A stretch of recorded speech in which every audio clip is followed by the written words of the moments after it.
السلام عليكم ورحمة الله وبركاته. اللهم صل وسلم وبارك على سيدنا محمد وعلى آله وصحبه وسلم. نبدأ الفيديو بتاعنا. صلوا بينا على النبي. وهنشوف احنا من العجينة اللي فاتت اللي وريتها لكم في الفيديو اللي فات، قلت لكم انا عملت منها حاجة تانية خالص بنفس العجينة. عملت من العجينة مخروطة اللي انتوا شفتوها في الفيديو اللي فات، وعملت كمان منها الفطير اللي مشهور جدا جدا في محلات الحلواني او في الافران، اللي هو الفطير اللي بيتعمل بالسكر او بيتحط له لبن او بيتحشي بالمكسرات، زي ما نسميها زي ما انتوا شايفين كده رقات. طبعا انا لسه مطلعاه سخن، فمحتاج هو يبرد شويه ويتغطى بالغطا عشان يدينا فطير طري جدا جدا. انا للاسف نسيت تاني يوم اوريلكم قد ايه هو طري. هو وسخن كده يدوبك كان دافي شويه.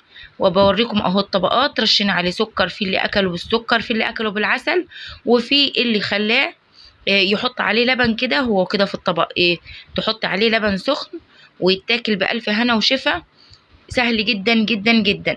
واشكر الناس اللي قالت لي في الفيديو اللي فات الطبليه، انا قلت لكم الطبليه كانت معكسانه شويه، فانا في الفيديو ده كملت بعد ما اكلتهم المخروطه، كملت على الصينيه. كان عندي صينيه كبيره كده اكبر من الطبليه، فانا حطيتها بالمقلوب لان فيها الحروف بتاعتها عاليه، فمش هاخد راحتي في النشب او في الرق بتاع الفطير، فانا حطيتها مقلوبه. طبعا غسلينها كويس جدا وملمعينها.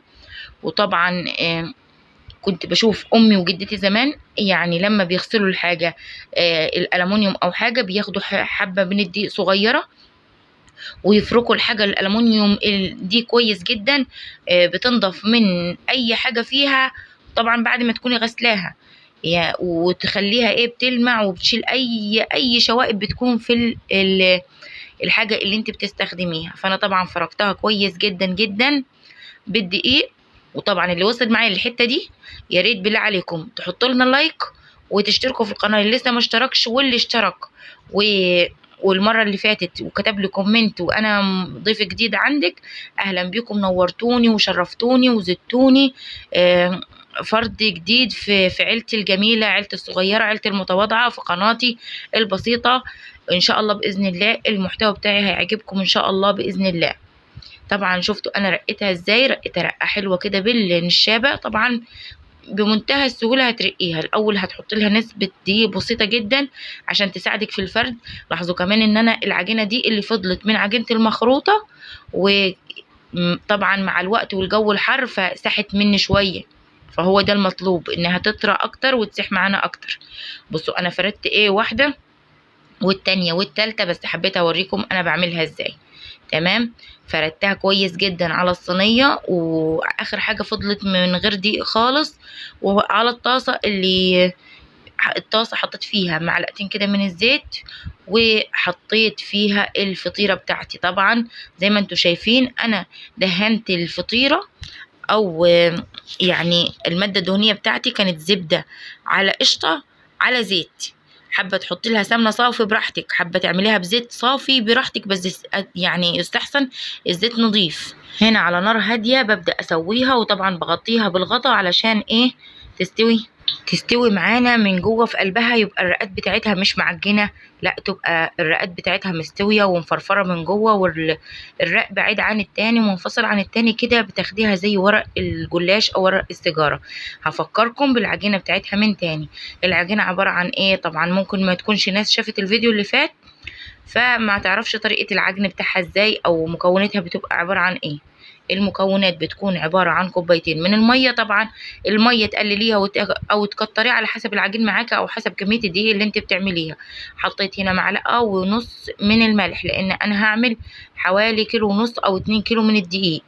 تمام، بدوبها كويس جدا في المية، وبعد كده بضيف الدقيق، وبعدين اعجن لغاية ما اوصل على سمك عجينة بتكون ناشفة شوية معانا، ما تكونش عجينة طرية.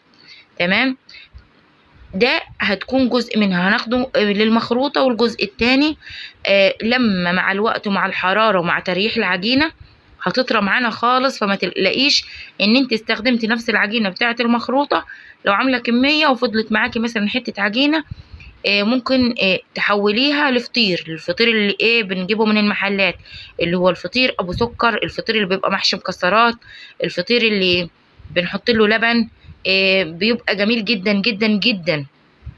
جربوه بالطريقه بتاعتي دي. بصوا العجينه ما شاء الله كده عامله عرق وناشفه، العجينه ماسكه نفسها مش طريه. مش هنعملها فطير مشلتت، لا احنا هنعمل منها جزء للمخروطه والجزء التاني هنعمله للفطير ابو سكر. طبعا اول حاجه بتعمليها في استخدامك لاي دقيق في اي حاجه لازم تنخلي الدقيق كويس جدا. انا قلت في الفيديو اللي فات على حته الدقيق، وبرده حبيت اكررها تاني معاكم علشان ايه المعلومه تثبت للناس الجديده اللي اول مره تشوف قناتي. لازم الدقيق في اي حاجه هنخبزها لازم ننخله كويس جدا جدا علشان ناخد منه افضل نتيجه. لما بتنخليه دي نظافه اول حاجه. تاني حاجه علشان يديك نتيجه ممتازه، يعني هيساعدك ان كمان يتملي هوا لو هتعملي معجنات او هتعملي كيكات او هتعملي اي حاجه. فالنخل الدقيق من الحاجات المهمه، اساسيات اي خبز او اساسيات اي استخدام حاجه في الدقيق. رقم واحد انك تنخليه. طبعا انا هنا العجينه بصوا انا بكورها بنفس الطريقه دي، عملت منها مخروطه. ما تقلقيش من انك انت تستخدمي مثلا اي حاجه جديده زي النشابه مثلا، او انك تعملي حاجه مثلا زي الفطير، عايزه تجربي الفطير ده عجبك وعايزه تجربيه ومثلا ما عندكيش النشابه بتاعتي اللي انا بعمل بيها، ممكن تستخدمي عصايه مقشه جديده، او ممكن تمسكي عصايه المقشه تكون نظيفه طبعا وتمسكيها تفركيها حوالين داير كده بالدقيق، فركه حلوه كويسه جدا بتعقمها تعقيمه حلوه وبعد كده تستخدميها. تمام.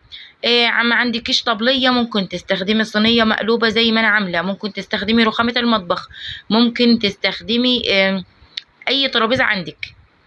فما تقفيش على حاجه وحاولي وجربي. في ناس كتير بتقول انتوا بتستسهلوا الحاجه علشان انتوا متعودين عليها ومجربينها. حاولي حبيبتي تجربي ولو في حاجه صغيره، والحاجه الصغيره هتجر الحاجه الكبيره وهتتعلمي. لازم تدي فرصه لنفسك ان انت تتعلمي، ومره هتبوظ منك ومره هتطلع حلوه معاكي، بس لازم تتعلمي. هو ده يعني احنا مش مولودين متعلمين، فاحنا شفنا اهالينا او شفنا اي حد قدامنا وبنتعلم.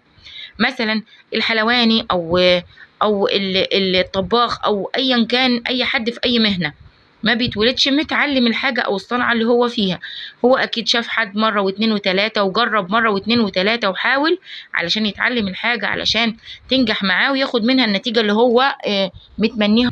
فزي ما قلت لك جربوا لو في حاجه صغيره. بصوا الفطيره ما شاء الله بتنفخ معانا وبتاخد لون من فوق ومن تحت. هي عايزه صبر شويه في التسويه، لان زي ما قلت لكم عايزه تسويه على نار هاديه، او تعلي النار لو عليت النار عليها هتبقى محروقه او متحمره من فوق ومن تحت، من جواها عجين، هتلاقي من جواها معجنه كده ومش مستويه.